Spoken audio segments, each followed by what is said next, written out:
Il était autrefois un arbre qui s'était perdu. Nul ne savait comment cela était arrivé. Peut-être un chantier trop rapide, une tempête trop forte, ou une erreur du monde. Ce qu'on sait, c'est qu'un jour, dans un terrain vague entre deux immeubles gris, un jeune érable ouvrit les yeux.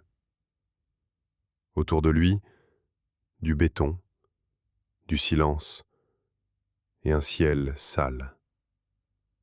Pas d'oiseaux, pas de mousse, pas d'ombre amie. Il comprit qu'il n'était pas né là. Alors, une nuit, il posa sa première racine hors du sol et fit un pas, lent, très lent. Un frottement, un glissement. Personne ne vit. Le jour suivant, il se tenait un mètre plus loin. Les passants crurent rêver. La semaine suivante, il avait traversé le trottoir. Chaque nuit, il avançait, un pas, puis un autre. Dans les villes, on commença à parler de l'arbre qui marche.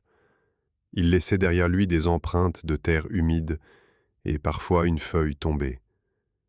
Les enfants l'adoraient, les adultes l'évitaient. Personne ne savait où il allait. 1 an passa, puis 2.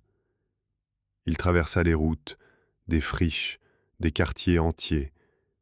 Jamais il ne s'arrêtait, toujours vers l'est. Puis un jour, on ne le vit plus.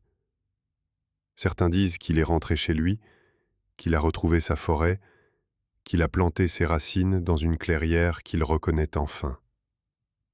D'autres disent qu'il marche encore, qu'il cherche, qu'il est à 2 pas de là, dans l'ombre d'un bois, patient, discret, presque invisible. Et si un jour, dans une forêt, vous entendez le bruit d'une racine qui racle la terre, ne fuyez pas. Peut-être qu'un arbre rentre chez lui.